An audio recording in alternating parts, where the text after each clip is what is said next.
water research for water management in New Mexico.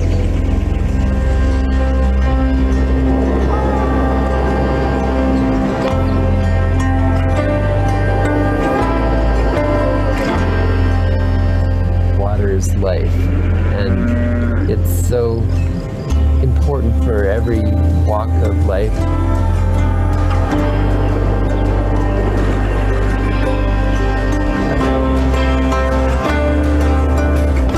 Boots on the ground are really important here, and these are the students and the faculty that guide them. There's all this really important activity that the students undertake that is really the fuel that keeps this whole thing going, and that's what we're trying to support.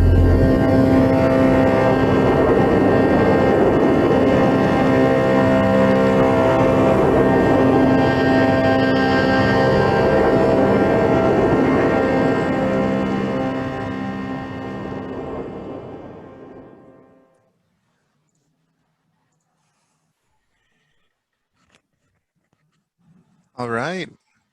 Welcome everybody to the first day of our conference proceedings for the 5th annual Animas and San Juan Watersheds Conference. My name is Mark Sheely, and I'm just going to take a few minutes here to go over some of our webinar participation guidelines. I imagine for many of you, you've been to a few webinars at this point, so you're probably pretty familiar, but still, for those of you who may not be, we'll let you know how this is all going to work. So first of all, if you notice that you're having connection issues, there's some things that you can do. So for example, you can relocate to a place that might have better network connectivity, whether a place at work or someplace else, but please do remember to follow your state guidelines in regards to social distancing if this is something that you're going to do. And additionally, if you can't relocate, you can do things such as trying to use a wired Ethernet cable connection to your router. Close any other programs or applications that might be running in the background. You can choose to go into your video settings within Zoom and uncheck the Enable HD to lower the video quality load. Muting your audio can have an impact as well. And if you can, try to use a network that isn't being used by a lot of different people at the same time.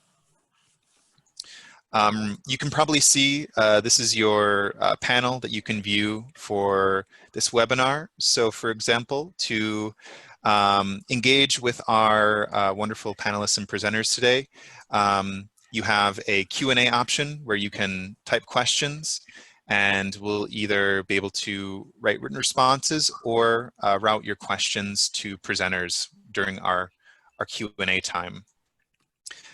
If you would like to ask a question orally to a presenter, you can use the hand raise function, and one of our WERI staff, myself or Jeanette Torres, will allow you to speak and ask your question.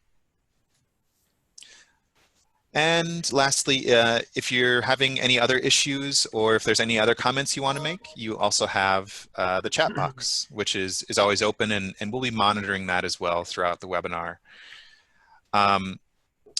With that, I'd like to turn things over for our welcoming remarks to NMWRRI Director, Sam Fernald. Alrighty.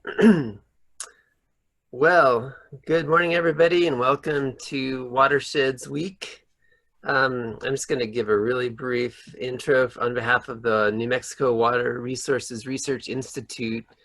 Really briefly, we were formed basically on the heels of drought in the 1950s when academics and agencies got together to address drought, try to bring the latest, best information to support water management. And that actually led to formation of the New Mexico Water Resources Research Institute and the Water Resources Research Act taken by Senator Clinton P. Anderson of New Mexico to DC to form water institutes across the country.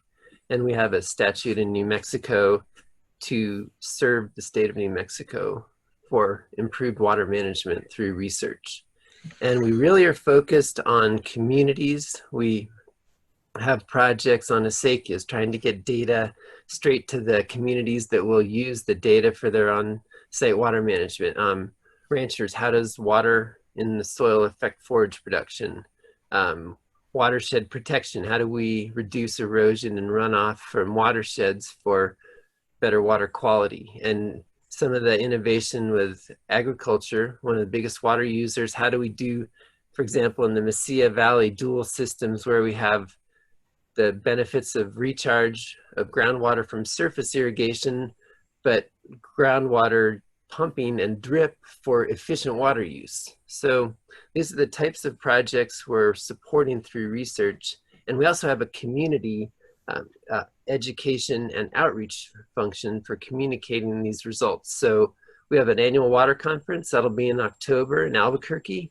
And of course we have this conference. So we started back in 2016 after the Gold King mine spill in 2015, added the teach-in. We've gotten now to the point where we're moving beyond the Gold King specific issues and looking at bigger water quality issues for the watershed, kind of amplifying to a watershed perspective. And I want to just take a second here to thank the people who are making all this possible. First of all, Mark, you met. Mark Shealy's really been critical for the planning, and Jeanette also from the Water Institute helping. Our planning committee has been great. Apologize if I miss anybody, but Melissa May, Alyssa Richmond, Dennis McQuillan, Chris Yurden, Paul Montoya, Joanna Blake, Anthony Edwards, and Kevin Lombard. Plus a special shout out to Carletta Chief for the teach-ins that she's been doing. And with that, I want to wish everybody a happy, healthy, safe Watershed Week. And I'll turn it over to Melissa May from the San Juan Soil and Water Conservation Board to introduce us from the Planning Committee. Thanks, Sam. Good morning, everyone, and thanks so much for joining us. We obviously would have loved to get together in person, but we're grateful that technology is giving us the ability to hold this conference virtually so that we can all stay safe. I know the participants can't see the total attendees list of who's logged in here, but we do have coming up on 100 people, over 90 people logged in. So presenters, don't forget to get nervous when you present. There's still a lot of people watching out there. And no, we really do want to try to have the full conference experience, even though we do have a really different format happening here. Since we can't feed everyone like we usually would at a conference, we did get some donations of some fabulous door prizes to thank our attendees for sticking around with us throughout the week. At the end of today's session, we're going a little bit before 1 o'clock. We're going to do a drawing for a beautiful Ecoregions of New Mexico poster that was donated by USGS. And then we have 2 WRRI stainless steel water bottles and 1 copy of the book, 100 Years of Water Wars in New Mexico. So if you stick around till the end, you'll be eligible for any of those prizes. And then anybody who comes all 4 days this week will be eligible for our grand prize, which was donated by Desert River Guides. And it's gonna be a 2-person full-day float trip that you can redeem next year in their next river rafting season. So these prizes are great, but hopefully the great lineup of presentations is what really is going to keep you all logged in today and throughout the week. Today's presentations are all related to watershed management. This is one of my favorite topics. Anybody who's heard me, you'll hear me too much today. I don't need to go into that. But I did graduate from the Watershed Stewardship Program at Penn State. And one of my favorite professors there used to always say to us, watershed management isn't rocket science. There are people involved, so it's much harder than that. And I don't think anyone here or any of the presenters today would argue that they would rather not have people involved, but it's just a statement that highlights that watersheds and watershed science doesn't exist in a vacuum, and keeping the human perspective as part of all that is really important and connecting us all with the river. We have put together an introductory video highlighting the Animas and San Juan watersheds and how they connect us all to the river. So Mark, why don't you go ahead and cue up that video?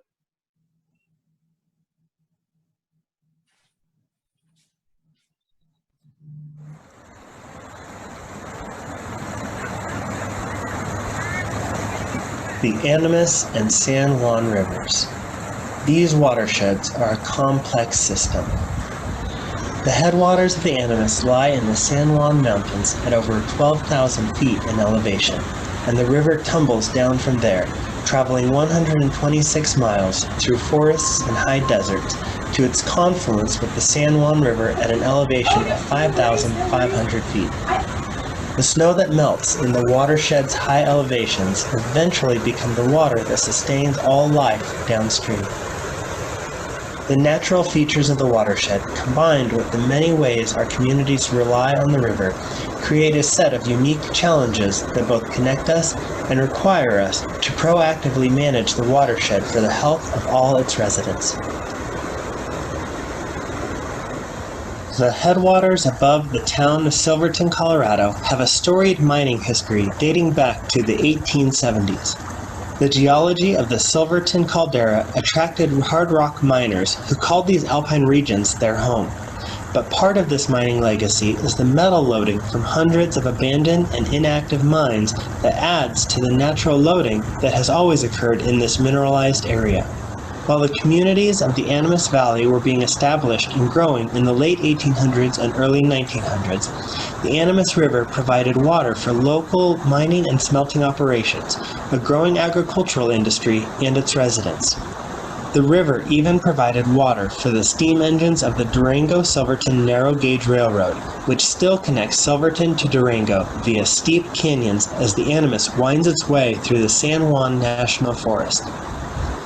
As the mines closed over time, tourism became the industry. The train transitioned from carrying ore to carrying tourists up and down the river canyon, and other recreation industries grew as well.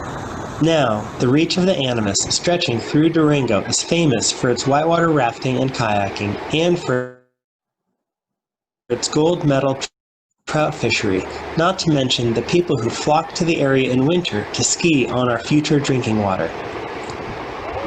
More people means more potential impacts on the river. The city of Durango is in the final stages of completing a newly renovated water reclamation facility to ensure the city's sewage doesn't pollute the river for downstream users. Unlike the San Juan River or the Colorado River that it flows into, the Animas River is unimpeded by any dams in the river channel and is one of the last remaining free-flowing rivers in the West. Off-channel river storage is still an important strategy to combat drought, and Lake Nighthorse outside of Durango ensures that water allocated to the Southern Ute and Ute Mountain Ute Indian tribes is available when needed. The San Juan receives the waters of the Piedra, Animas, La Plata, Pine, Florida, and Navajo rivers, which traverse the Southern Ute Reservation, supporting the natural corridors, economic development, and environmental enhancement within tribal lands. As the Animas flows south and west from the Colorado and Southern Ute border into New Mexico, it feeds a vibrant riparian corridor, providing much-needed water in this high desert environment for both people and wildlife. The Animas has been supporting human life for more than 1,000 years. At Aztec Ruins National Monument, we can still see evidence of the ancestral Pueblo civilization that once thrived throughout this region. While most of the Pueblo tribes today live along the Rio Grande, the Animas River still nourishes life in its surrounding communities. Today, nearly 70,000 people in San Juan County, New Mexico, rely on the waters of the Animas for all their needs.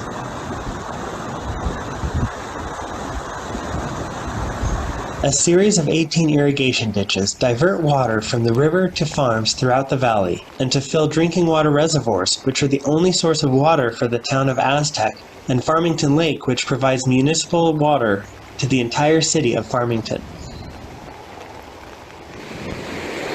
We are at the Farmers Irrigation Ditch Diversion on the Animas River. This is the the fullest I've ever seen this river. Take a look at that wave. Holy moly.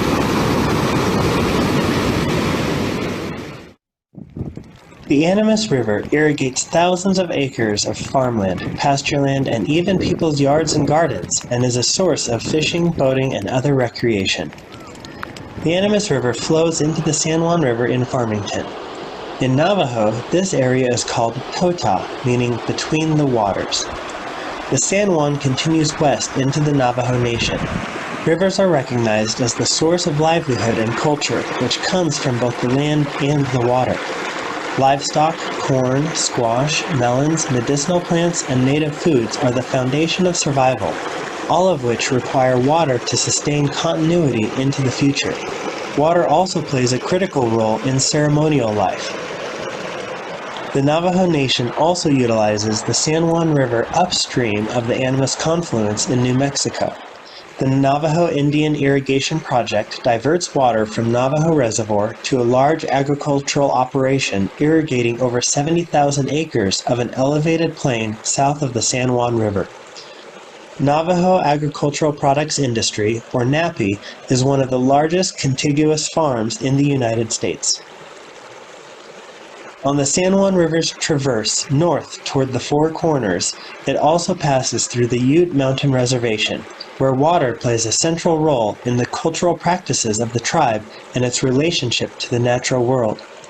Water brings life, sustenance, and is a tool of blessing and prayer for the tribe. The Mancos River, La Plata River, McElmo Creek, and Navajo Wash subbasins all flow into the San Juan River from tribal lands. From the Four Corners and into Utah, the San Juan forms the northern boundary of the Navajo Nation, traversing canyons where life is water.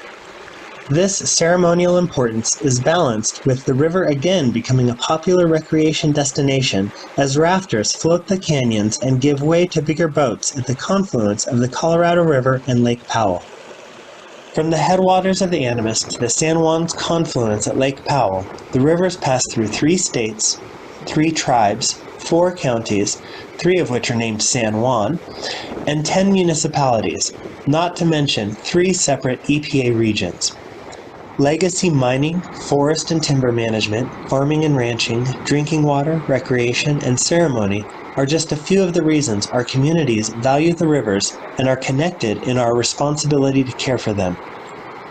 As we look to the future, we recognize our important relationship with the Animas and San Juan rivers and all of our local waterways, and how we depend on them not only to survive, but to thrive. Keeping our rivers healthy and clean protects the environment and ensures this precious resource will be available for future generations.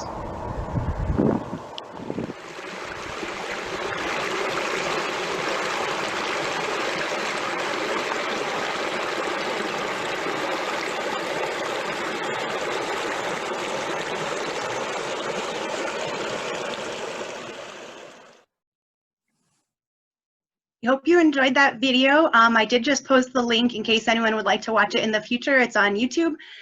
We now will have some videos from our New Mexico congressional delegation. We have videos from New Mexico U.S. Senator Tom Udall, Congresswoman Deb Haaland of New Mexico District 1, and Senator Martin Heinrich.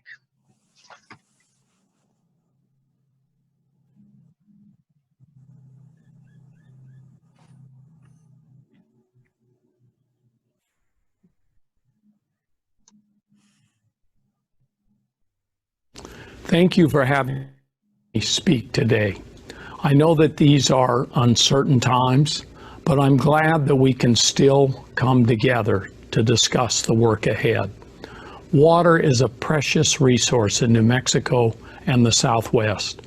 Our water resources are being strained by climate change and by environmental disasters like the Gold King mine spill.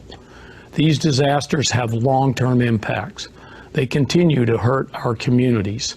I'm proud to have secured critical resources for cleanup and for water monitoring. And I'm committed to fighting for the long-term funding we need to make the region whole. We've worked together on these issues for a long time, and I won't stop fighting for clean water for New Mexicans. I know all of you are doing your part to make a difference so that we can better manage and protect our water resources going forward. I'm honored to be your partner in this work. Cheers and best wishes for a great conference. Hello everyone, I'm Deb Holland, Congresswoman for New Mexico's 1st Congressional District.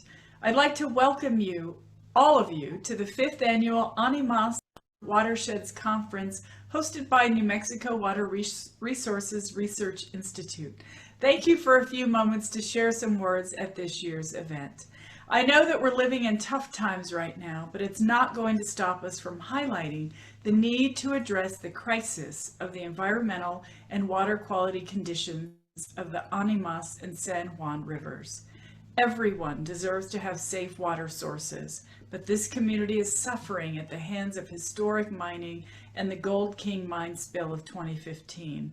It's because of people like you and events like this that we are finally giving a voice to the environmental crisis that had been ignored for far too long. As Vice Chair of the House Natural Resources Committee, I'm working to protect our precious water resources. New Mexico has grappled with rising cleanup costs and ongoing environmental damage from tens of thousands of orphaned oil and gas wells for years, without much success in achieving widespread remediation or strengthening corporate responsibility. Last week, we had a virtual forum on the economic and environmental benefits of putting Americans to work by plugging and remediating orphaned oil and gas wells.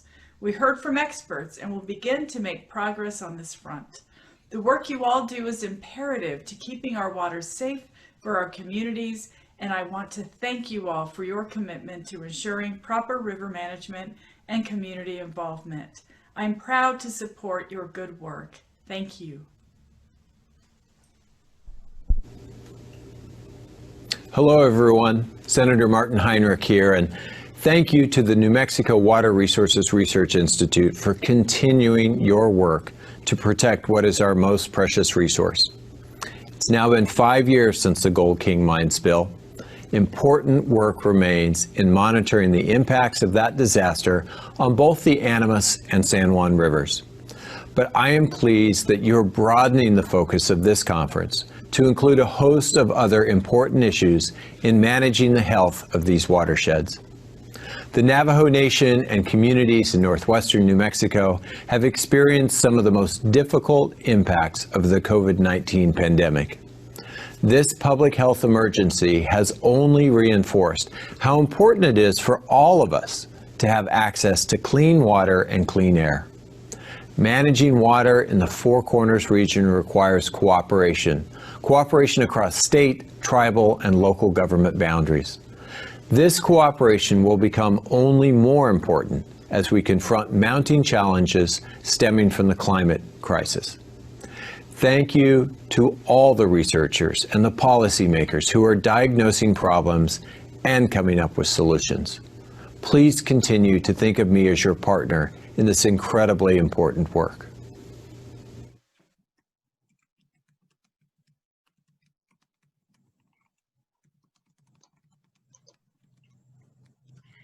Thank you to our congressional delegation for sending those videos. We're now going to move into the Multi-Jurisdictional Watershed Coalition panel, which Anthony Edwards is going to facilitate. I just had a question for our New Mexico Weary text real quick. Do we have our sign language interpretation set up today? Yes, we do. We have Emily Peroni and Emily Newberry, who are both on hand to trade off sign language duties. So a good spot as any to say thank you as well to our sign language interpreters. Definitely thank you to them, and if there's anybody who's in need of sign language interpretation and isn't able to get that set up, you can send a message through the chat and hopefully you're able to get the interpretation that you need. So we'll take it away, Anthony. Thank you, Melissa, and thank you everyone who's helped put this together, and welcome everyone. My name is Anthony Edwards, and I live here in Silverton. I serve as the in Silverton, Colorado, and serve as a communications liaison for the Bonita Peak Mining District. I'm really excited today to introduce you to the group of panelists we have in just a moment. I want to take us back just for a moment, though, and a little background on how we arrived here. When the following the Gold King spill, there was an effort by many legislatures from all the states and others to work on us working together in the watershed, and that is as far as states and tribes working together. And they have come together, and today I can say that the environmental professionals in each of the tribes and states have come together to create an alliance, and we're working to go forward and to strengthen that alliance to address the issues in our watershed and for everyone. With that said, I want to introduce the panel. I'm going to go from east to west, just in the sense of where everybody is. First, I want to introduce Suzanne Copping, as an Associate District Manager in the Bureau of Land Management's Rocky Mountain District Office. And from 2000 to 2017, she worked with the National Park Service's Chesapeake Bay Office, where she led interpretation, education, cultural heritage, and stewardship programs supportive of bay restoration in the 5-state watershed, in partnership with the EPA Chesapeake Bay Program and dozens of agencies and nonprofits. Next, I'll introduce Melissa May. She's the District Manager of the San Juan Soil and Water Conservation District and has been working on water quality issues in the Animas and San Juan watersheds since 2011. She currently serves on both the San Juan watershed and Animas watershed partnership steering committees as chair and vice chair. And she was the lead author on both the Lower Animas watershed-based plan and the Animas and San Juan concurrent nutrient and bacteria sampling report. She's received her bachelor's in science and environmental resource management and master's of science in wildlife and fisheries from Penn State, and did her master's work as part of an interdisciplinary watershed stewardship program, and has really been a champion in the watershed on both sides of the Animas, and so far as it relates to New Mexico and Colorado. Next, finally, I want to introduce Pat Falsgraf. He is the Director of Water Quality Control Division here in the state of Colorado. And Pat has been, since the Gold King transpired and to today, has been working supportive of all the work that's been done in trying to address these issues from the get-go, identifying where the issues are in the watershed, and has been a real champion and supportive of cooperation with our regional partners. He's here today, and there's too much to say about Pat, but he's here today because he works on the Colorado River Salinity Control Forum. So I want to welcome everybody here and thank you for all agreeing to attend. I want to start with Suzanne. I asked each of the panelists today to discuss what their role was, what watershed multi-jurisdictional group they worked with, and talk a little bit about those things. And so I'm gonna go ahead and hand it over to you, Suzanne, and then we'll go from there. Okay. Okay, Anthony, can you hear me okay? Okay, excellent. I'm using the system properly then. Well, thank you very much for including me in this watershed panel. As Anthony mentioned, before I came to the BLM in Colorado, I had worked for 10 years with the National Park Service's Chesapeake Bay Gateways Network, and with a couple of national trails that spanned hundreds and even thousands of miles water trails and land trails throughout the Chesapeake Bay watershed. So what I would like to do today, Anthony had provided 4 questions as guideposts for providing some information. I'd like to use those as my outline and provide you with some information more on the organizational side and some of the history of how the Chesapeake Bay program and the EPA has developed. But I would also like to touch at a few points on the role that the National Park Service has played, because that's the perspective that I bring to the table here. And I'm a little biased, but I see there being incredible value in the stewardship and education and interpretation components in watershed restoration and in working toward clean water and nutrient-free water in very complex multi-jurisdictional systems. So I will speak a little bit to the National Park Service and its role as well, but give you some nuts and bolts of the EPA component. So to give you a little bit of background, the Chesapeake Bay program is an EPA organized and coordinated program. It was established in 1983 through the Clean Water Act. And that section of the Clean Water Act provides authority for the Chesapeake Bay program and directs the EPA to maintain an office and to coordinate efforts. And I'll speak a little later to the organization of the Bay program.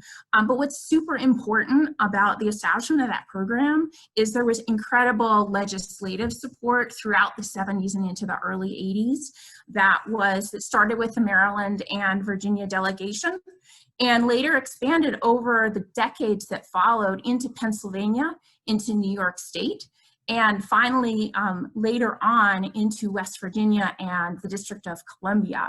And so when you look at the power that a delegation across 6 states and the District of Columbia can bring to an effort, that has been really important to sustain efforts to clean the Chesapeake through the rise and fall of different administrations, and with support increasing and decreasing over those decades around a very complex, complicated watershed program.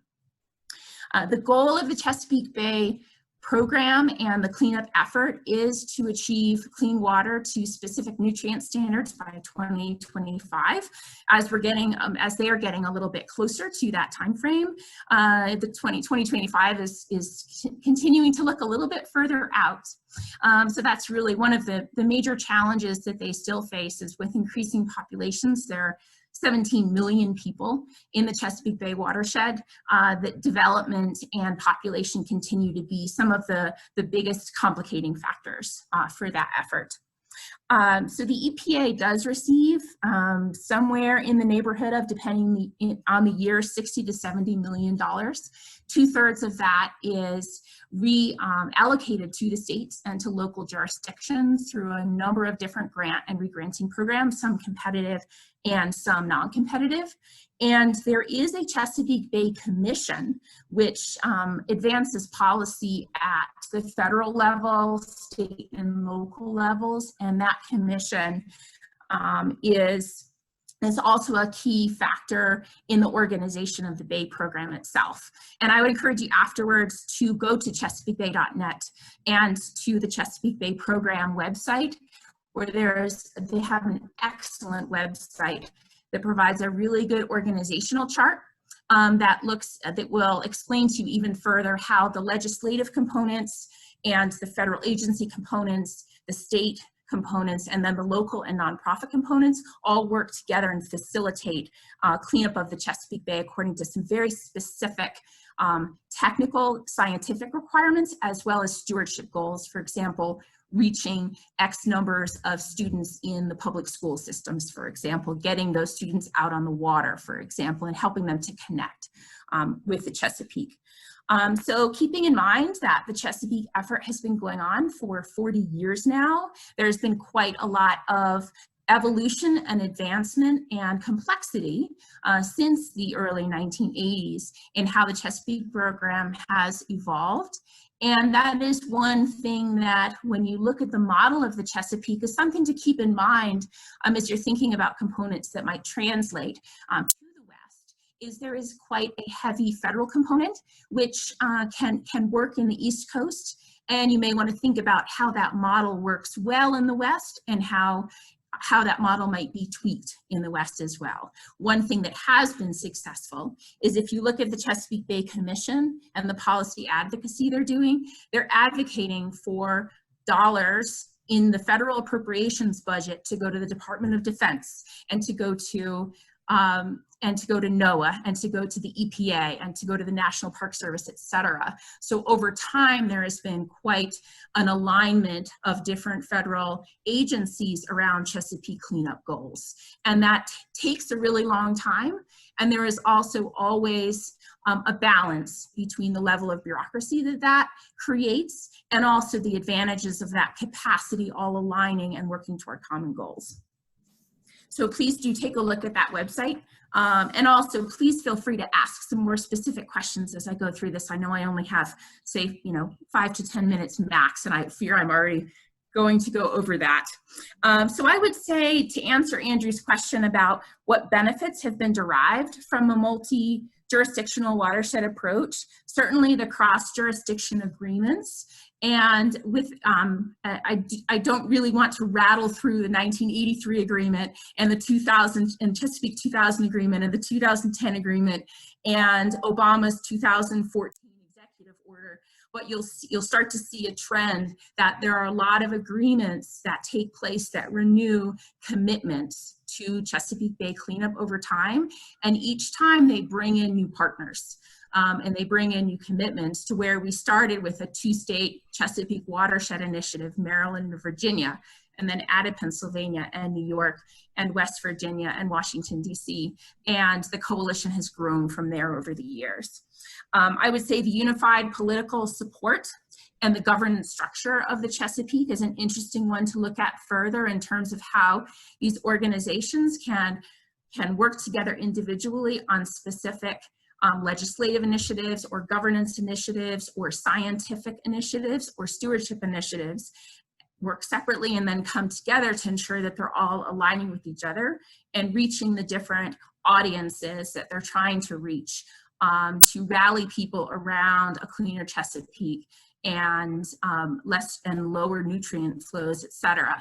Some trend that has occurred over those 40 years is the shift from a strong legislative and a smaller number of organizations leading the charge to, as the initiative advanced, to working with watermen and working with farmers and agricultural producers to look at nutrient runoff and to look at how to sustain healthy fisheries in the Chesapeake Bay, while also having to work with development organizations to address building and planning standards in each of the states. So a lot of competing needs for the Chesapeake requires working with a lot of different partners.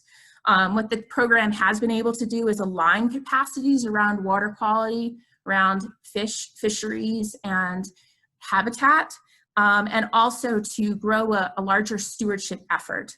I mentioned I worked for the Park Service for 10 years. The National Park Service launched a campaign right around the time of the National Park Service nationwide centennial called Find Your Chesapeake. And if you go to findyourchesapeake.com and plan your visit, there are many Chesapeake-based water experiences that you can have as a visitor, as well as educational programs that go out into the schools and get kids out on the water, kids living in very urban areas that have never dipped their toes into the Chesapeake before. And suddenly they're out in their very own kayak, paddling around and splashing water in other kids' faces. And it's a way to bring the water and the value of the water that connects us all into those individual children's lives in a way that stays with them forever. I would also say that, excuse me, that some of the, over time as a collective, the impacts that the Chesapeake Bay program and its dozens and dozens of partners at all levels of government and nonprofits have been able to achieve is that legislative alignment and support, bipartisan support, which has been really important, again, through the ups and downs in support of government dollars to support clean water. It's been really helpful to have that congressional support on both sides of the aisle. There was something to be said about it being the right time and the right place for the Chesapeake Bay program to come alive, and also for that coalition to build. And they have been fairly effective at adapting through various administrations to touch upon the things about water shed cleanup and restoration that are most important to citizens at the time. I would also say that there had been mentioned earlier, Melissa had mentioned watershed science, and there's quite a big watershed science component that remains alive, parallel and simultaneous with the stewardship component that the Park Service has been a lead collaborator in. So multiple efforts going on at the same time, and the key there is collaboration to ensure that we are all working toward common goals.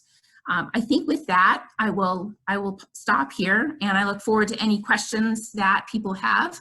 And again, in talking with Anthony, I'm really happy to connect folks with individuals, with the EPA, with the National Park Service, Chesapeake Conservancy, Chesapeake Bay Commission, and others, if you would like to have some conversations across those different groups to learn a bit more about what they've learned and what you might adapt or adopt. So thank you for having me today. Thank you, Suzanne. I really appreciate that. And I know it's a lot to put into a small time period. You did great. Just so you know, they did post up the Chesapeake Bay program link, and we will take questions, but I want to go ahead and get to the others. And we'll follow back up here in just a moment. I'm going to go ahead and go a little north and go up to Patrick up in Denver, and he's going to talk to us about the salinity control efforts that he's been involved in. So thank you, Pat. Yeah, thank you, Anthony. I just posted a link to the salinity control forum. I think that everybody can see. If not, I'm sure the tech folks there can get it out to everybody. Yeah, so as Anthony mentioned, I'm Pat Falsgraf, the Director of Water Quality Control for the state of Colorado. In that role, I oversee both drinking water and wastewater throughout the state. And I've been in that role since December 2014, so the 2015 Golden King spill was right in my first year of my duties, and certainly a learning experience, I think, for all of us, but more importantly, an eye-opener as to what we need to do in order to help alleviate or solve the abandoned mine issue and the mine runoff issue that we have in the state and throughout the country. Love to talk about that, but I'm going to jump into the Colorado River Basin Salinity Control Forum. So the forum was created in 1973 by a federal act. It's comprised of 7 basin states that all border or use the Colorado River. California is also a member, obviously, because they have quite a bit of pull on the river. Arizona as well. So, you know, along with New Mexico, Wyoming, Colorado, Utah, all the other major states that use the Colorado River for a variety of different reasons. As you know, it's got a tremendous agricultural pull. That tends to be, you know, one of the more challenging aspects of the Colorado is ensuring not just allocation, but water quality is maintained. The Salinity Control Forum specifically was set up to try and reduce the salinity loading on the river, so that way, in effect, you can create more water or have water, better access to water for all of the lower basin states. One of the significant projects that the forum took on was the Dolores River injection well, where we take in the Paradox Valley, which is a large collapsed salt dome, and it's it's a remarkable area if you've never been. It's a valley that runs north to south or kind of northwest to southeast, but the Dolores River bisects it from west to east. So it's a real paradox. That's the name. But what it does is it picks up all of the salt from that collapsed salt dome and then deposits it eventually into the Colorado River.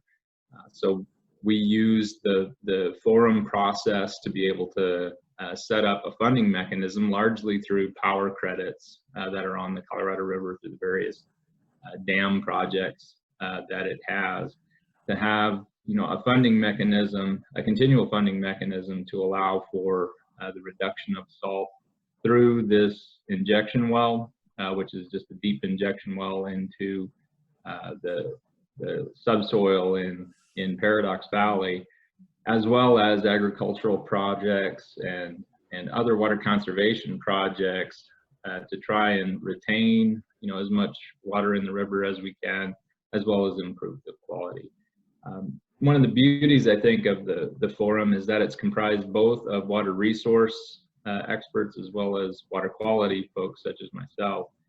So you get that true blending of the quality quantity nexus, and I think some very creative solutions that can come from those conversations and from the work that we do together.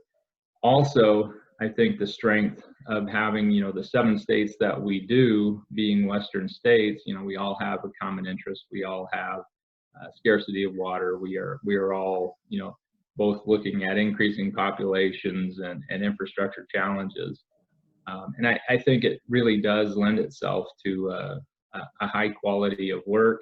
I think a high quality of response actions, and certainly it's a good model, I think, in terms of how you can handle the challenges of trying to manage water resources in the West. I want to make sure I hit all of Anthony's subparts there. So the benefits, I think, I described the organization and the structure. The structure of the forum is quasi-formal, I guess is the best way I could put it. Each of the states' governors appoint at least two members to be on the Salinity Control Forum. Colorado actually has 3. Me, my counterpart in the Colorado resource side, the Resource Conservation Board for Colorado. And then there's also a private attorney, David Robbins, who also sits on the panel for Colorado. And the reason for that is David has, corporate history going way back. And then you have the resource and the water quality experts that, sit for Colorado as well. Most other states follow the same sort of model. New Mexico actually has 2. One is John D'Antonio, who's a fantastic person. I worked with him when he was at the Army Corps, and I'm glad to see that New Mexico has him in the position that he's in. And Rolf Schmidt-Peterson, both just high quality, super people to work with. And when you look through the forum membership, that's really what you see is people that are very dedicated to trying to solve and resolve issues on the Colorado River with respect to controlling sediment, controlling salt loading, and trying to, as much as we can, conserve and increase the amount of water in the river. And I think we do a great job of that. So the last question is, as a collective, have you been able to attain additional resources which would have otherwise been unavailable, such as public funding? And the answer to that question is absolutely. We have some dedicated members to the forum that sit as administrative advisors. Don Barnett has been the advisor on the forum forever. His dad actually was on the original panel back in 1973, and then Don, after he got his law degree, had worked for his dad, and then has been the chief administrator for the forum for a decade or more. Having that kind of structure, and then having the lobbying power of 7 different states that can go to the federal government and request resources is a huge gain. I think you all know that's typically how you can get the money, is if you have some really strong lobbying power, as well as some good organization, and most importantly, if you can show the gains that can be achieved by working together, which I'm happy to say again on the forum, we've been able to. And certainly if we can set some kind of structure like that up on the Animas, I'm already been on record and talked to Anthony about it. I think it would be a strong message again to Congress that we are willing to work together. We're willing to pool resources.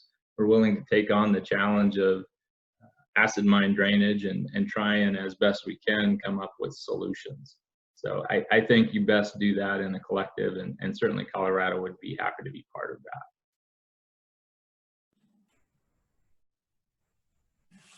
Thank you. Really appreciate it.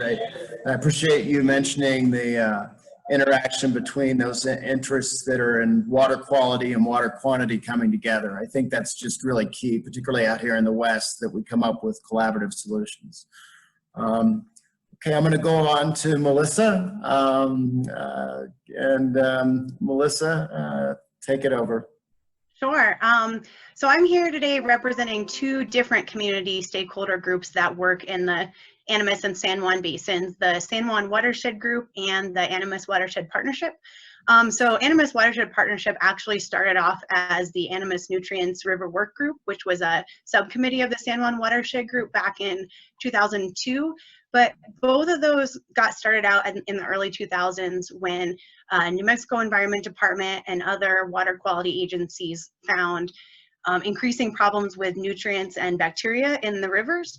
And so there was talk developing total maximum daily loads, the TMDLs, for the rivers, and they basically realized that controlling point sources alone, which is basically our wastewater treatment plants, things like that, that wasn't going to take care of the problem in the rivers. And so they needed community collaborative solutions to find other ways to address nutrient and bacteria sources across the landscape. So both of those watershed groups started off kind of with that push from our local regulatory agencies, but since then have expanded and done a lot of water quality studies of our own. We've done watershed planning. A couple different watershed plans have come out. The Animas Watershed Partnership did a watershed plan for the whole Animas River that was published in 2011. And then the San Juan Watershed Group did a more focused watershed plan on the lower Animas that we'll talk about a little bit later in the presentation with Melissa. But really, both of these organizations are set up as collaborative stakeholder groups, and so each of them is not incorporated as a 501c3 or anything like that. They operate as kind of open stakeholder groups. Sorry, my neighbor just started playing with a chainsaw. Hopefully you guys can't hear that.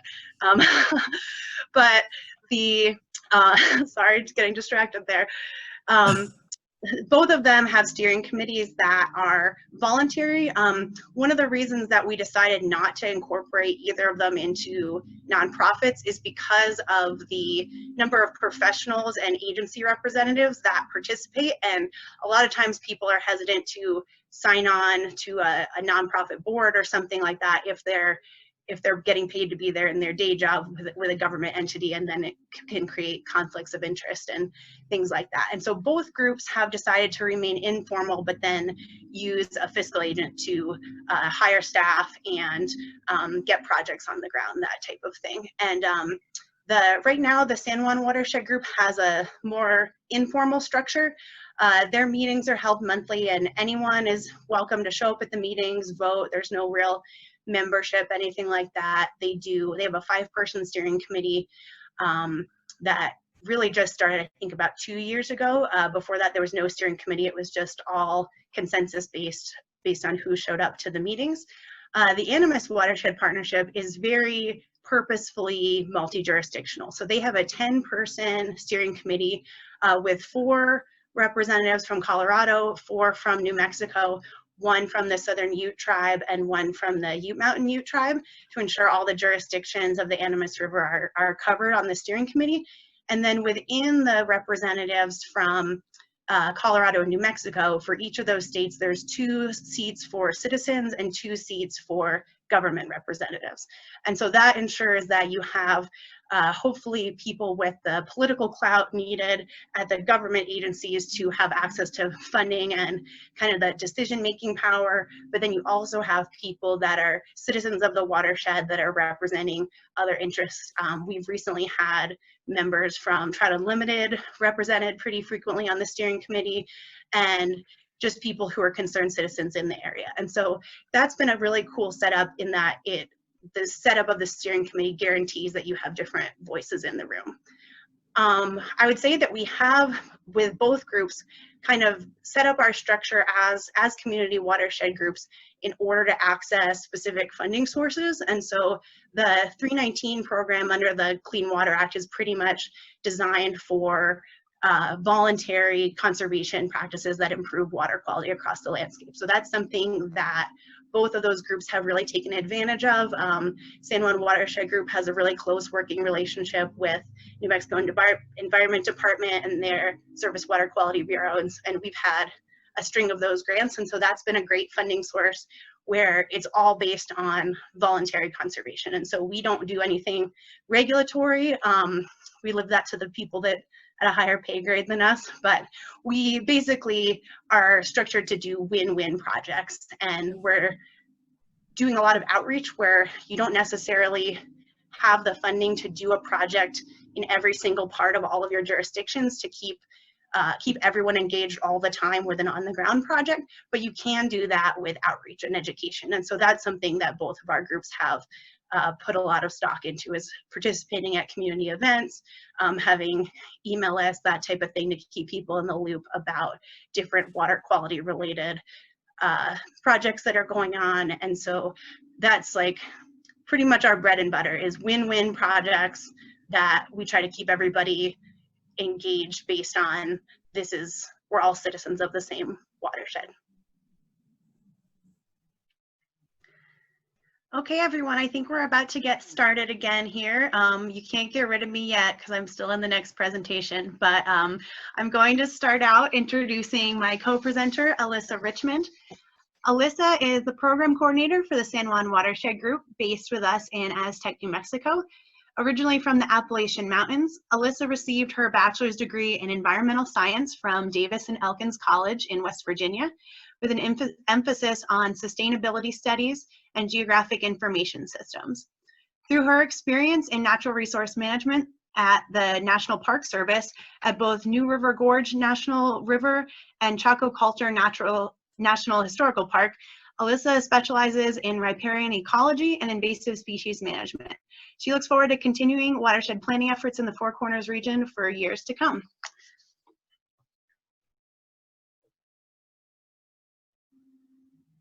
Thank you very much, Melissa, for the great introduction. Mark, if it sounds good to you, I'll go ahead and start screen sharing my presentation. Yeah, go right ahead.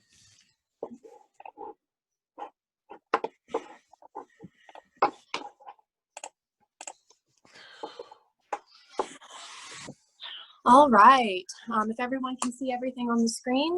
Again, Melissa, thank you for the introduction. My name is Alyssa, and I also have my wonderful supervisor, Melissa May, here joining me to tag team this presentation to talk about the San Juan Watershed Group. And to first start off our presentation, I would love to give a little bit of context on who the San Juan Watershed Group is. Melissa provided a great amount of context in the panel earlier for people who are able to join on that. But just in case we have some people who have jumped on a little bit later, the San Juan Watershed Group is a group of citizens and local agencies who seek to find collaborative solutions to protect and restore the water quality of the San Juan River watershed for current and future generations. We've been around since about 2001, when the New Mexico Environment Department called for community involvement in water quality efforts, especially when during sampling of the San Juan and the Animas rivers, some sections were found to not be meeting water quality standards. And they wanted to focus more on a grassroots collaborative approach, focusing more on non-point sources of pollution rather than point sources such as wastewater treatment plants and drainage discharge pipes. And one clear thing that I want to distinguish for everyone joining in is that despite the name of the San Juan Watershed Group, it can be very difficult to tackle the problems of such a large watershed at once. For geographic context, which was covered greatly into the video that began this conference today, the Animas is the San Juan's largest perennial tributary and travels 126 miles from Silverton, Colorado to meet with the San Juan River in Farmington, New Mexico. And because the Animas showed water quality impairments over repeated sampling, and that it was found that the largest portion of our region's population were living in it, we decided to prioritize the Animas section of the watershed as the first step for planning, restoration, remediation, and outreach. Basically, all in short, where do you start whenever you see an elephant that is this large? You take one bite at a time, and we decided to take a smaller bite of specifically the Animas watershed. Thanks, Alyssa. Now, despite trying to break down the watershed into smaller bites, the first attempt at the watershed-based plan for the whole Animas watershed in 2011 still turned out to be pretty ambitious, and did not end up including enough detail on the New Mexico portion of the river. So from 2014 to 2016, the San Juan Watershed Group and San Juan Soil and Water Conservation District zoomed in even closer to the 6 small watersheds that cover the New Mexico reach of the Animas that you see here on your screen. With our partners at Mountain Studies Institute, we set out to compile new and existing water quality data to determine the extent of the water quality problems in this stretch of the river.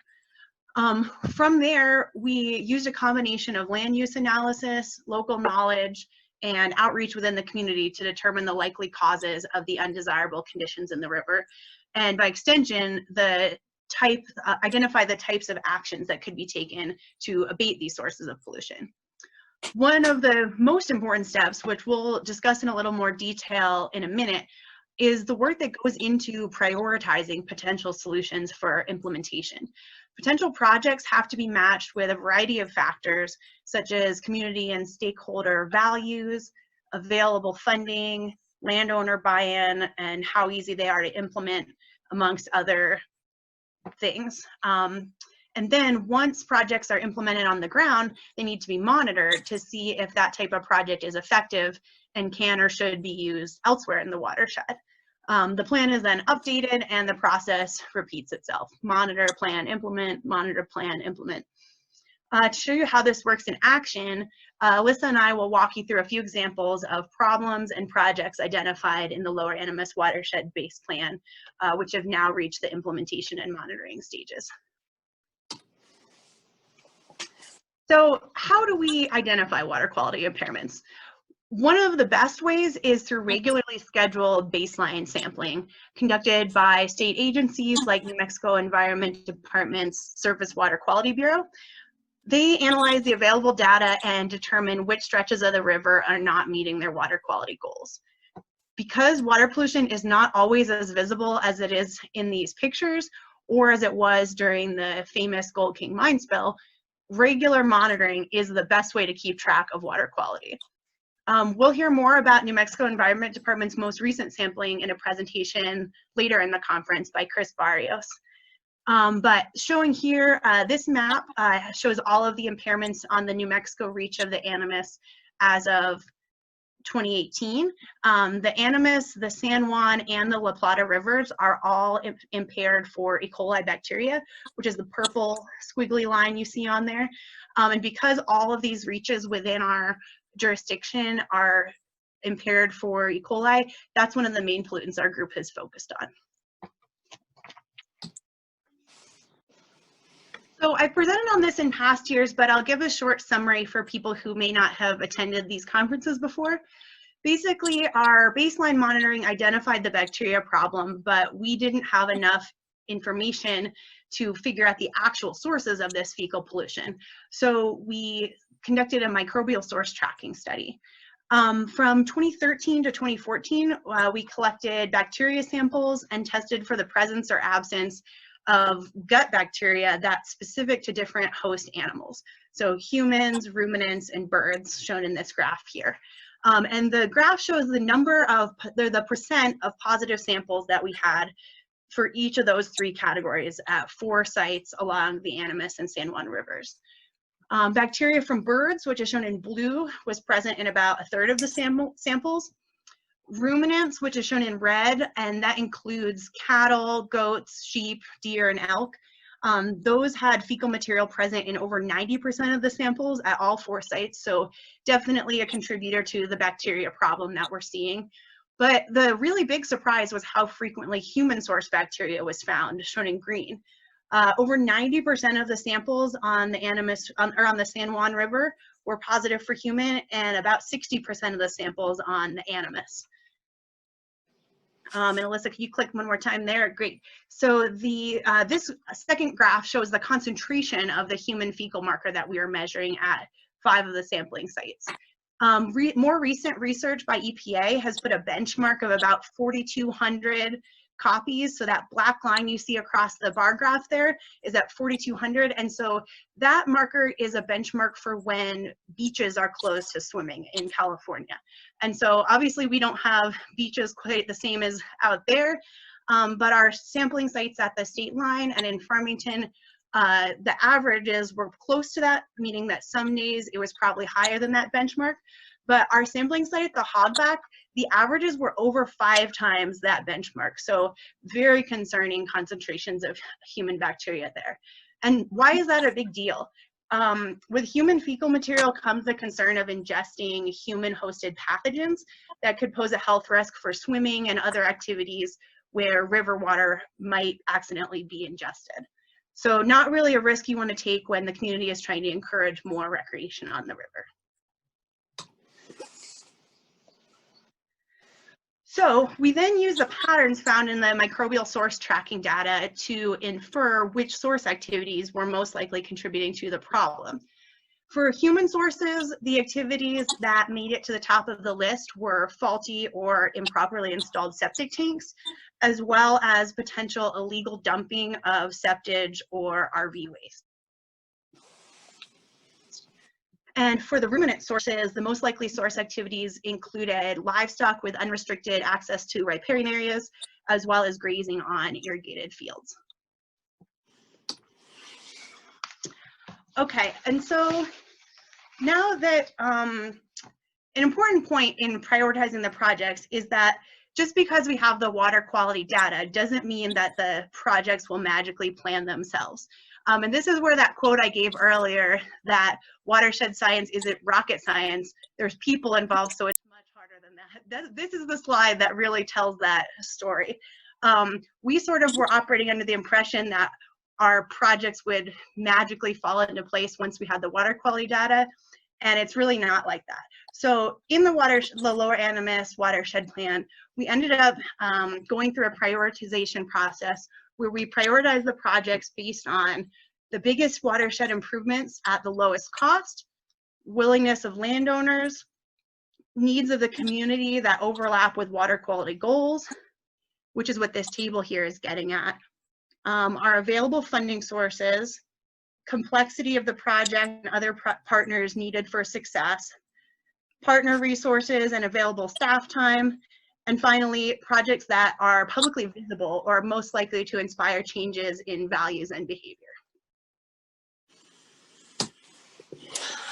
Thank you so much for Melissa for giving that background on the Lower Animas watershed-based plan, and to continue from where we left off on it's the human aspect, the people, that is the connecting factors for all of the steps that Melissa had just previously described.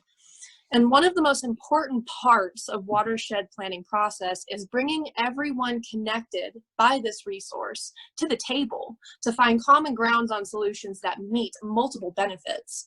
And each stakeholder group that you see here offers valuable contributions to the planning process and project implementation. And through this unity, each one can support what each other lacks. So let's go through a hypothetical example to cover some of these groups that are listed here. So for example, the New Mexico Environment Department under the Clean Water Act has a state and federal mandate to improve water quality, and they receive this funding to do these projects after impairments have been identified, so that this money can trickle down to the lower level, to the local level for project implementation. And so the watershed group has the knowledge of all the local water quality concerns and different project needs from the local landowners in the community. We also have local staff, which is myself, which is, as Melissa had mentioned in the previous panel, all of my time is funded through grant administrative time. But we also need additional funding where the State Department can come in and we can complement each other. And in the Animas watershed, most land along the river is privately owned. So partnerships with landowners, ag producers, native nations, and volunteers is incredibly important in order to implement on-the-ground projects that meet the goals of those landowners and the funding sources that we're using from the State Department. And that is just, there's so many different ways that these different parties can collaborate.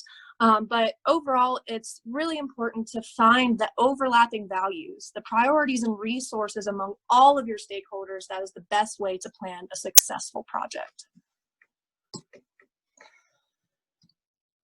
So what do these projects look like on the ground?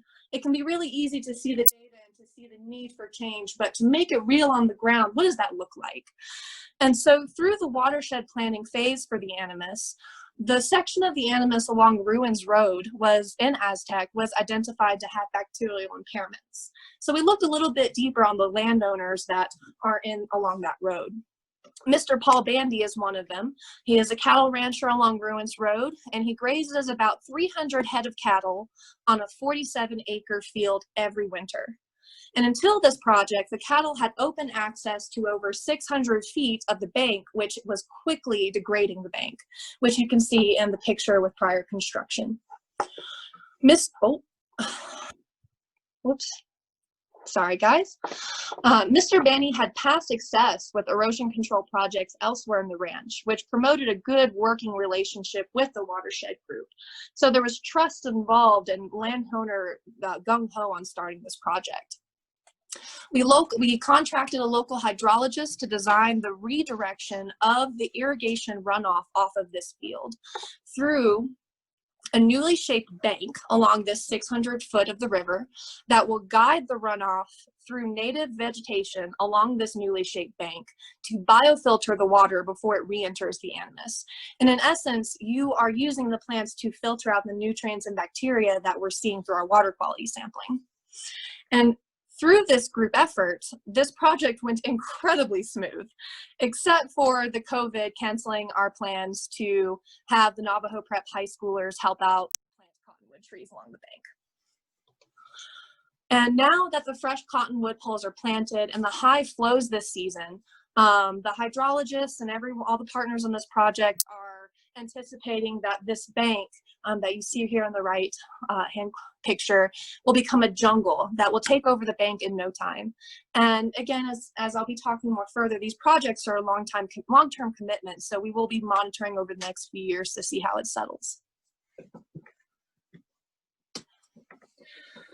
So there's also the important aspect of the education and outreach with the local community. And because human sources of bacteria is regulated by the state, and the San Juan Watershed Group is not specifically a regulatory agency, our connection to these efforts is to educate the public and professional groups to help them make the right decisions for regulatory intervention before regulatory intervention is needed. And so after we got the human fecal bacteria results from the microbial source tracking study, we convened the septic committee focus group. And we have prioritized a list of steps for us to reach changes. And our first step was to increase our outreach efforts and mailing out to 46,000 septic care guides through all the utility bills in San Juan County. These flyers included septic tips and tricks that reduce the risk of septic failure and the risk of you losing money out of your wallet. And not only addressing that everyone should be keeping an eye out for illegal dumping that does tend to happen throughout the area. And so the second part we wanted to see was that, okay, so septic professionals and plumbers are the front lines of knowing and dealing with our current system, managing our human waste.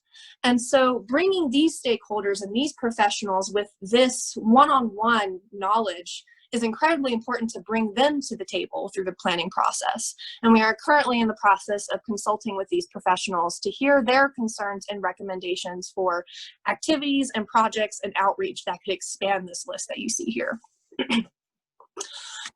The next activity that the focus group prioritized was looking at illegal dumping. So as stated before, illegal dumping by visiting recreational vehicle users that are traveling throughout the country is a concern as the recreation economy continues to grow here.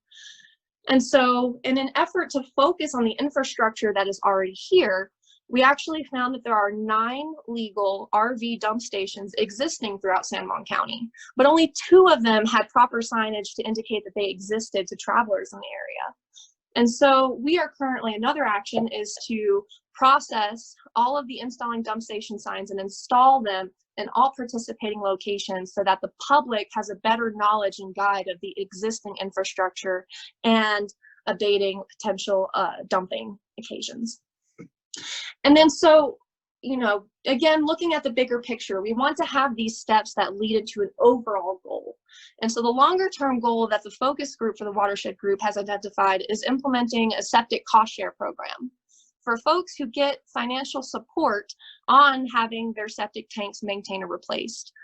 Through the outreach in the past couple of years, it has been noted that the financial expense is the biggest barrier for tanks to get inspected and permitted. And through this, adapting this over the next few years can break that barrier down. And there's also will be a wonderful example of this in actually the next presentation with the Culpeper Soil and Water Conservation District in Virginia. They have adapted a septic cost share program over the past 20 years, and we're excited to hear their findings and their experience. And so constantly watershed planning is a lessons learned process. You constantly want to be looking back and tracking your steps to see how you can improve in the future. So what are the things that we have learned since we began implementing the Lower Animas Watershed-Based Plan? Well, camaraderie with our neighbors in the watershed is needed along with the sound science and the grant writing skills to get the funding and the expertise to get the job done. The one thing that is very important is that landowners all have their own values, their goals, and their priorities for their land and how they live their lives. And coming into a project with your own bias without listening to the landowner can quickly torpedo your project fast and break down any trust that you were hoping to earn with that landowner. And so it's important to acknowledge the landowner's expertise and strive for a win-win project that firsthand meets their goals, while also providing the water quality benefits that you are seeking. And while keeping it professional, it's important to remember that don't be afraid to get to know your partners on a personal level so that everyone can better know how to work together and communicate. And one of the other huge takeaways that we've learned is that restoration projects require a long-term commitment. Be clear and transparent with all of your partners up front about the many steps, from designs to compliance to funding to construction and monitoring. None of that happens overnight. Come to the table and share with the expectation that there will be at least 3 years to implement a project. And make sure to have consistent involvement and coordination with everyone to keep everyone on schedule and respect everyone's time. And finally, acknowledge that you don't know everything about water and trust the expertise of your partners. No one knows everything about water, and that's why it's the most successful projects that have the most open collaboration with all parties. I know we're getting a little bit over time, so Mark, I hope you don't mind. This is our last slide, but before we end the discussion, I wanted to leave this as a parting thought on the importance of not giving up on a quote-unquote failed project. And always remember to revisit your projects down the road because they may flourish and do much better than you expected. So for context, this is a demonstration project that started in 2010 with the goal of reducing lateral erosion into an irrigated field that was also on Mr. Gandy's property. This was the previous project that I was referring to. The first attempt at restoration was installed 2 days before a pair of 500-year flood events washed out almost everything that was put in. Cottonwood seedlings survived the floods, but looked a bit precarious. And 2 years later, 3 sets of sediment fences, which you'll see in the center, were installed to slow down runoff and start accumulating sediment to rebuild the bank. And on a positive note, 7 years later, and no site visits in that time, the cottonwood poles became a dense stand of trees, and grasses and sedges have started to firmly establish on a bank that was falling apart years earlier. And an important reminder that project success doesn't always happen within your grant timeline, but will hopefully happen on its own. Sure, I've got his bio right here. And Greg, apologies if I pronounce your last name wrong, but Greg Whitechellens has been the district manager of Culpeper Soil and Water Conservation District, located in Central Virginia since January of 1998. He is responsible for staff and operations management, grant writing and grant management, district program development, interacting with state and federal agencies on program management and development, and represents the Culpeper Soil and Water at state level policy meetings. Previous to his employment there, he was the staff horticulturist and greenhouse facilities manager for the Institute of Biological Chemistry at Washington State University for 11 years. He holds a bachelor's degree in ecological agriculture from the Evergreen State College in Olympia, Washington, and a master's degree in horticulture from Washington State University in Pullman, Washington. Greg grew up on a small dairy farm in the Finger Lakes region of central New York State and currently resides in Charlottesville, Virginia. Welcome, Greg. Greetings. Can you hear me okay? Yep. Oh, good. Just testing the equipment here. I'm going to go ahead and share screen here.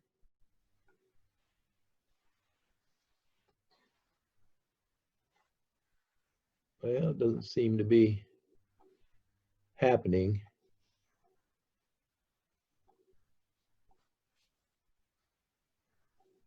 Here we go. Okay, Culpeper, Virginia here. Greetings to all attendees here at the conference. Greg Whitechellens here, District Manager at Culpeper Soil and Water.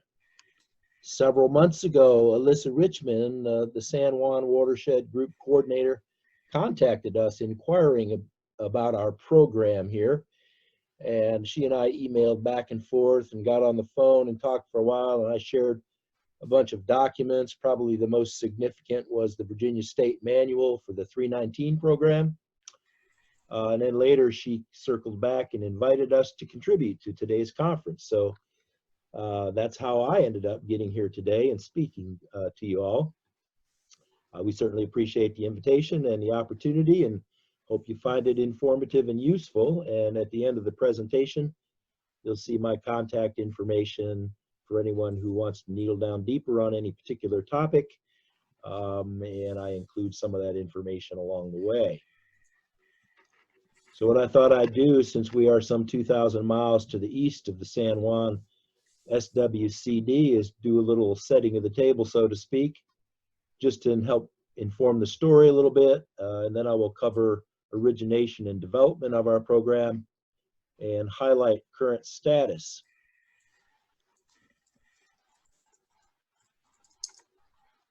So the Culpeper District is a 5-county district located in the Piedmont region of Central Virginia, just east of the Blue Ridge Mountains. It's the largest of 47 districts in the state and serves an area 1,445 square miles with nearly 120,000 constituents. It includes numerous small towns, 3 of significant size. There are 263,000 acres of agricultural land dedicated primarily to beef and hay production, corn, grain, and soybeans, and many agricultural commodities of significance, although not on a total acreage basis. Hardwood timber production continues to be a significant resource at the district. You see the just right of center here on the screen, a light yellow watershed. Looks somewhat like a hammer. The top head of that hammer, the big globe area, is the Culpeper District. On the lower left of that light yellow area, one of our counties, Greene County, is bisected by a watershed divide between 2 major river basins. Just to the right of that, Orange County is the same, is bisected by another river basin. That is of significance at times because river basin allocations of BMP financing from the General Assembly here in Virginia oftentimes come by river basin and then are subdivided by districts beyond that. That's a challenge the district here faces from time to time. And so we are flanked on the west by the Blue Ridge Mountains. So that river basin, it all flows easterly down to the bay.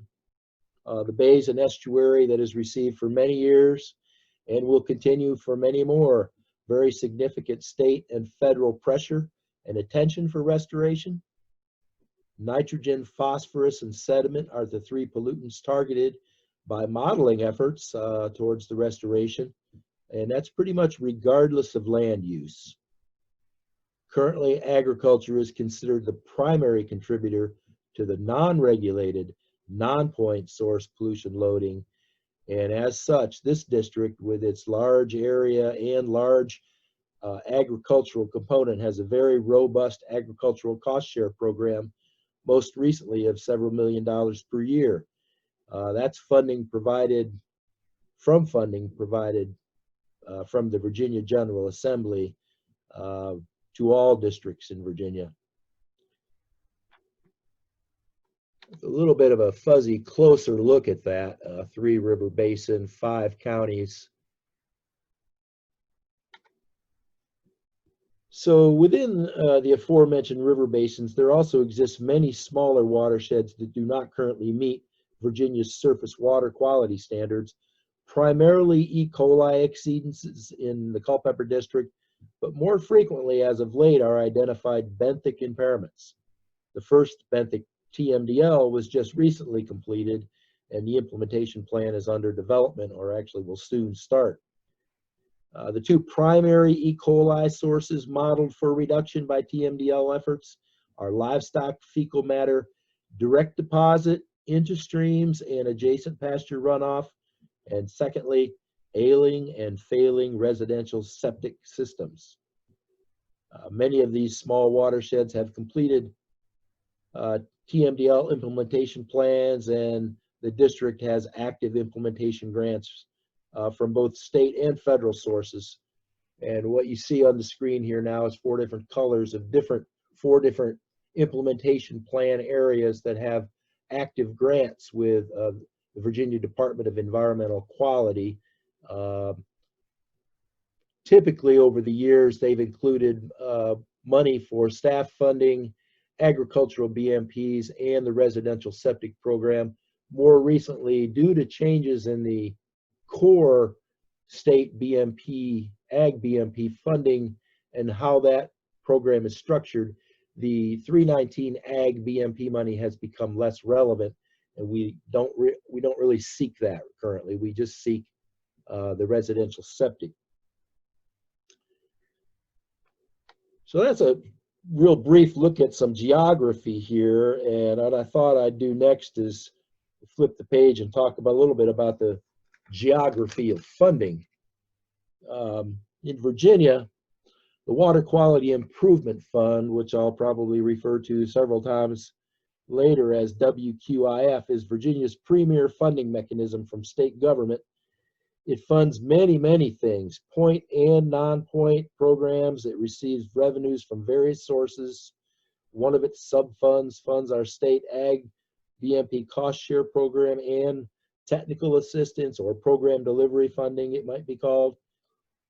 It also funds an urban BMP retrofit program. More importantly to today's story, through the years it has funded non-point source competitive grant opportunities that the Culpeper District has typically engaged in. We've done many projects and programs over the years, typically trying to lure our local governments into the mix. A few examples are the development of 3 local stormwater codes, several stormwater demonstration projects, a few stream restoration projects designed and installed, and quite a few others. And repeating myself maybe a little bit, the best of the best is when we write the grant, the local government submits it under their banner, and the proposal is paying us, the district, as contractors to develop and deliver the project. And it was just such an arrangement that came into play about 12 or 13 years ago when we started our septic cost share program, and I'll come back to that in just a bit. Moving on here to the Section 319 funding, I'm guessing most listeners are familiar with 319 funding.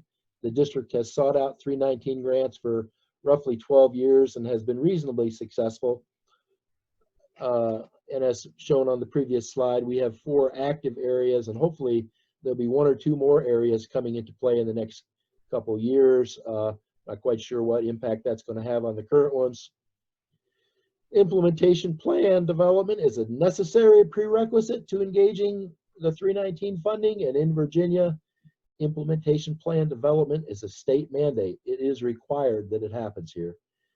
It is getting more competitive due to more and more implementation plans being developed, so we're watching that to see what that might have in store for us in the future.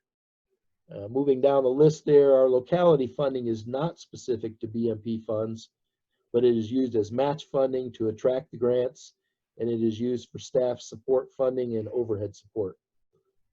Just as an aside, we have a funding formula here with our 5 counties that's been around for about 20 years. The counties agreed to it. It's annually determines the rata share per county based 50% on current population of the counties and 50% on workload the previous 12 calendar months. We found it quite successful in guaranteeing, I guess if I dare use the word compliance with our funding requests, but they all did agree to the funding formula, and 99.9% of the time it gets honored. So, and finally there on the slide, there's partner funding. There are several regional organizations that offer low-income housing assistance, and they all offer assistance with indoor plumbing and septic systems. And then, of course, USDA Rural Development is co-housed in our building here, and they have some low-income assistance for septic and indoor plumbing. So that's a good look at the funding matrix. So I'm going to turn now to the septic cost share program, which is what we really want to hear about here today. As I mentioned previously, this started under a WQIF grant with 1 county about 12 or 13 years ago. That particular project included many other initiatives. The district, the county, the Virginia Department of Health at the county level, and RAPFLO, a local, very well organized nonprofit, all put the program together. It was a 2-year project, and we modeled the septic program after the current version of the state's TMDL program. Same set of practices, same cost share reimbursement amounts. We use their applications. That program is nowhere near as sophisticated as it is now. That was way back in about 2007. We were very successful in that project, replacing and repairing and even installing new systems where no system existed, replacing some straight pipes. At the same time, the district here, that was our first foray into septic cost share. We received extensive training from the Virginia Department of Health on field work and technical work and the whole menu of things that the environmental specialists at the Department of Health do. We couldn't have done it without that, and I kind of give VDH, as they're called, Virginia Department of Health, I give them a nod every chance I get still on that. So what worked well in that original pilot was the Virginia Department of Health local knowledge of the county and micro areas in the county that probably needed some tight scrutiny. Another thing that worked really well, the county was out in front of us on this. It was their grant. They did a lot of outreach on the various initiatives that were involved in the 2-year project. And I think that was really instrumental to success. It wasn't the district just out there trying to market conservation. We had local government out in front of us. And RAPFLO, that's Rappahannock Friends and Lovers of Our Watershed. That's where the RAPFLO comes from. They did a tremendous amount of outreach. And I would also note that it was very important that there were 4 or 5 different initiatives involved in this project, not just septic. And I think that was basically the program. It was called the Clean Streams Initiative. It was asking everybody to kind of up their game in terms of excuse me, engaging some type of conservation or environmental management.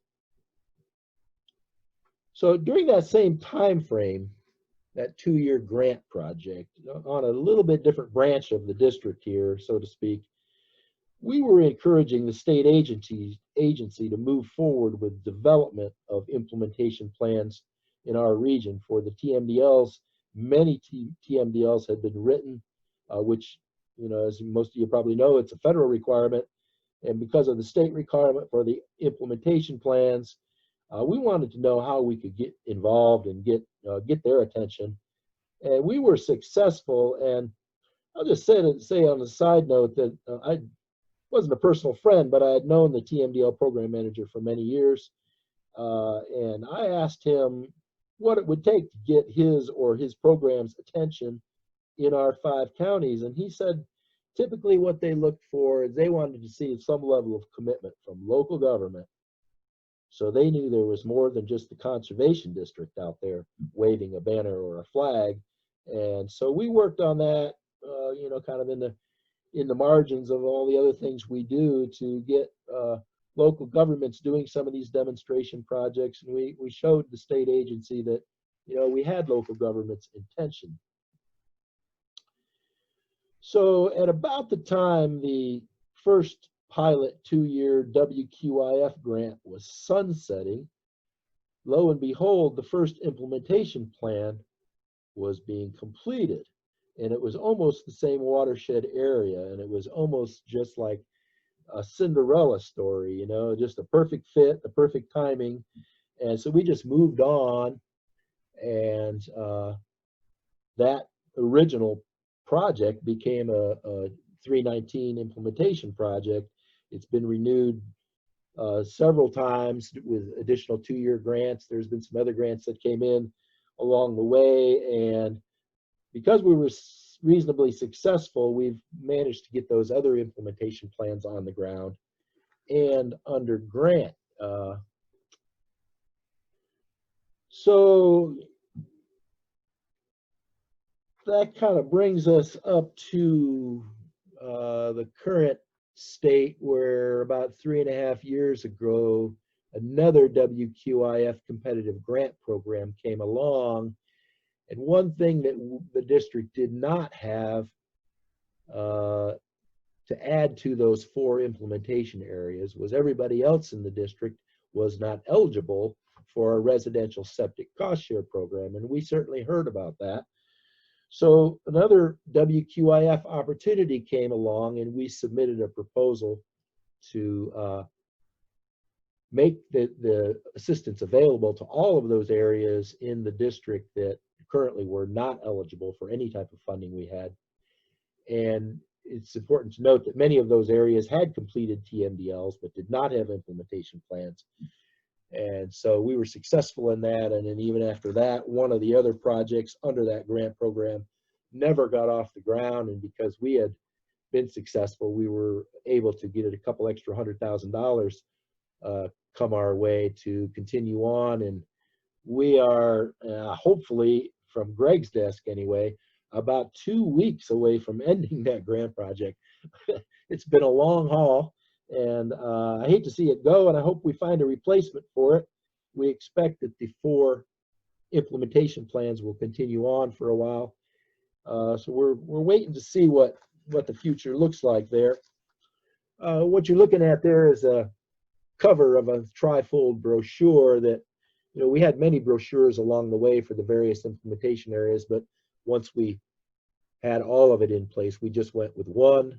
Flipping to the inside and focusing down on the lower left, you can see the practices that are available. Those numbers are a little bit outdated, but they're pretty relevant still. You have pump outs, a pump out with an inspection, a repair for a normal system or regular system, a full system install, gravity or conventional system, a pump system, and then an engineered alternative system. The cost share rates go from 50% to 80% here in the Culpeper district. and depending on income, and the maximum payments are slightly higher than those shown there, but not significantly so. We take applications here on a continuous basis. We approve them, new applications and reimbursement payments once projects are completed on a monthly basis. We do that for each and every grant, and we create wait lists when any available project funding is stressed. The projects require pre and post project inspections by bona fide inspectors. That's the Department of Health or private sector. We call them on-site evaluators. They're soil scientists essentially, with assessment reports signed and submitted and bona fide designs approved by either the Department of Health or the equivalent. Anything greater than $5,000 total estimated cost is required to submit 3 bids, and we review those bids once they've been submitted. The district here, we do not do any of the actual technical work, but we oversee it all on an administrative level, and we review all designs and assessments. And we do not, this is a district board policy, we do not fund anything that we have not seen with our own eyes. Even the pump outs. Staff is required to take the application on site, be on the property. There are some side benefits to that, but it is a board directive that it is unique to this project. It covers all of our projects. We don't fund anything we haven't seen. We do broad spectrum outreach, and we also do targeting. So looking at the targeting real briefly, the Virginia Department of Health has a very high degree of knowledge and sensitivity to what's going on in each county. They are, the State Department of Health is staffed at the county level. They are aware of vulnerable areas, problem sites, and they have their own opinions and interest areas that they make us aware of. It's been a little bit, last year or so, there's been some staff turnover, so we're kind of reassessing just exactly how that plays out. Previous to that, and over the course of 10 or 12 years, some of the staff here had been here for a very long time. We're extremely knowledgeable of their counties, and that was of great benefit to us. Next there we have age of structure. In the modeling for the original TMDL, there was some assumptions made based on age of structure, failure rates of systems, and rates of subpar systems that were there originally. We used that to some extent, and we did some GIS research and had the counties working with us to identify just where all those structures were. We didn't really find that that kind of paid any dividends. Can't really say we could put our finger on that really paying us back. Same could be said of the age of the subdivisions. We obtained that information from county government, and a clustered small lots has been a little bit more field observations by district staff with some GIS truthing. When district staff are out and about doing anything, they're aware of what the different program focuses are, and this has been quite useful when we find older clustered small homes, particularly situated along water courses. They've proven to be a good source of sign up for people who have subpar systems, or maybe they need a new drain field and they just got nowhere to go. And so working between our funding mechanism and the health department, we usually try to find solutions. And ag producers, this is particularly in the early years. So some of our counties, the ag producers own a tremendous, or at least control a tremendous amount of land. Some of the producers just seem to get bigger by the year. There's a lot of tenant homes out there that are occupied that have subpar systems, and we've done a tremendous amount of septic system business off those tenant homes. And then local government, the zoning administrator, the planning director, oftentimes we've asked them just, what are their thoughts, and they kind of point us in directions. On a more broad spectrum look at things, you see a long list of different things we've done, and there's many others. We usually do newspaper articles every 2 or 3 times a year. We have brochures just about anywhere you can imagine having brochures. The Department of Health, they're at the front edge of anybody needing septic assistance. They're fully aware of what we do. We have a quarterly district newsletter. It typically has an advertisement or an article in it. Its base recipient list is everybody that gets land use taxation in the 5 counties. There's many other people that receive it, and of course it's online. RapNet, and there's many other nonprofits around. They do a lot of outreach for us. They use web-based approaches as well as their newsletters. We've used signs and door hangers. Door hangers haven't really, we don't do that anymore. I can't really think that we've ever realized much from that. The signs are difficult to say, but they're very prominent and they move around a lot. We tend to put them on completed projects when the landowner allows us to. We put them in other prominent areas of congregation like the county landfill or the farmer's market or lots of places where maybe significant intersections. Contractors and the pump and haul, I can put them together. They, if I can call them first responders, but who do you call when you've got a septic problem? You call the guy who's going to either pump it out or the guy who's going to fix it. We've invested quite a bit of energy in informing these people about our program and train them how it works, given them outreach materials, and it's pretty valuable. Same for the installers. They're quite aware of our program and what's going on. I mentioned overlap with ag already. Realtors have proven to be quite a rich source. We do quite a few projects when it has to do with the sale of real estate, either from the buyer or the seller. But I don't think there's any requirement in Virginia that any of this get done. I think it's about negotiation between the buyer and the seller, but the realtors are in the business of making property marketable. So it's a valuable resource, and we've done trainings for our realtors on not just this program, but many programs, but we've certainly done this. And then there's Rapid and Better Housing, a local organization that focuses on low income indoor plumbing and low income lots of things.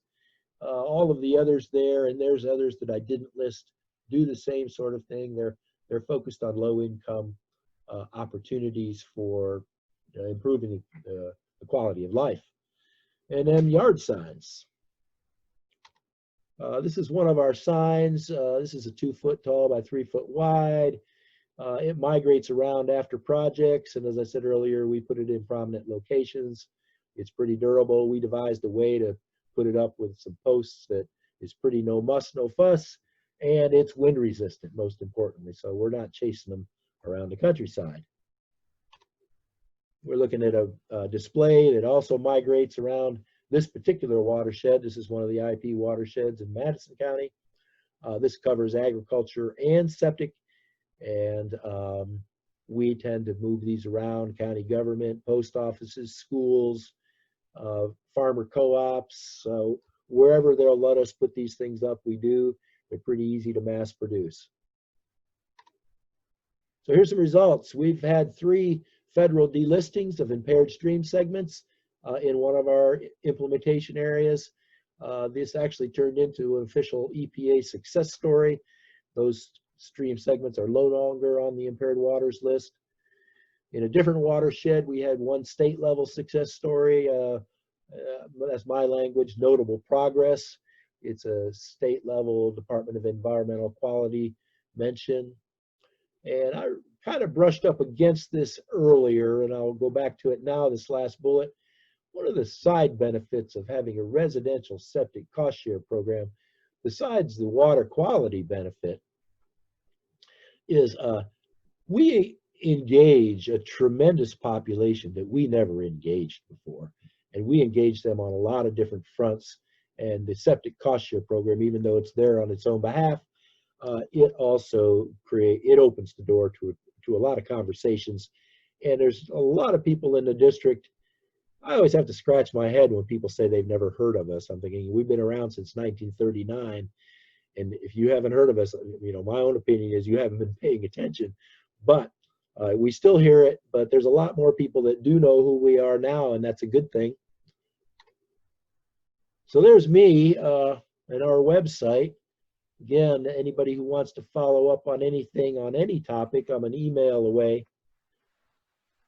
And finally, this is a little slice of the State Department of Environmental Quality website, and I can email this to anybody.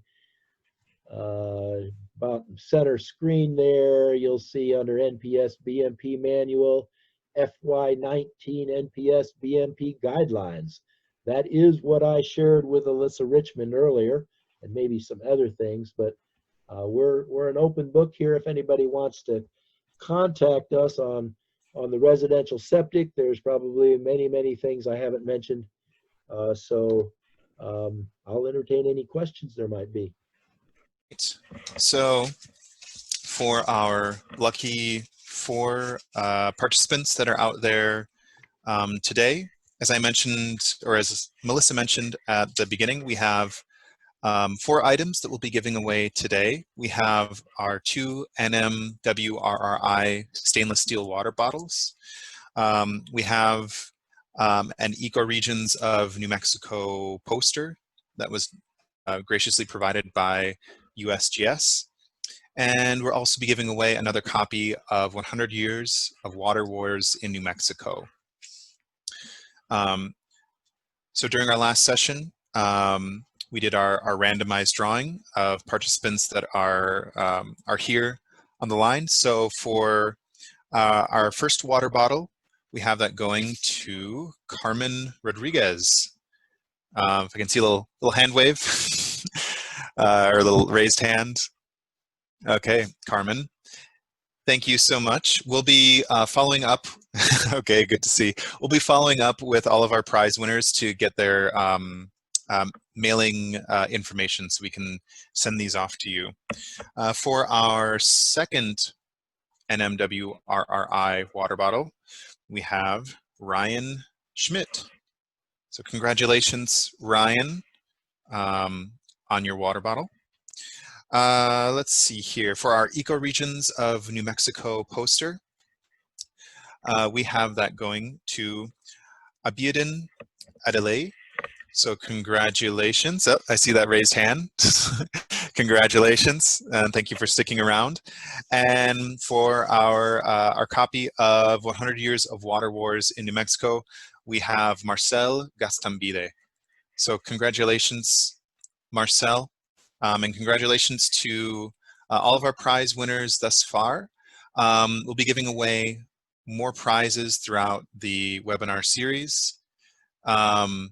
You can see tomorrow our grand giveaway prize for Wednesday will be a blue fluorite mineral, not quite as big as it looks pictured in here, but graciously provided by the New Mexico Bureau of Geology's Mineral Museum.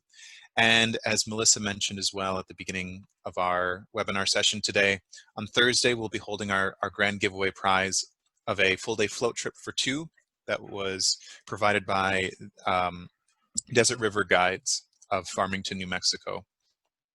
So thank you everybody for joining us today, and we hope to see you all here again tomorrow and for the rest of our week's activities. So thank you and have a great rest of your day.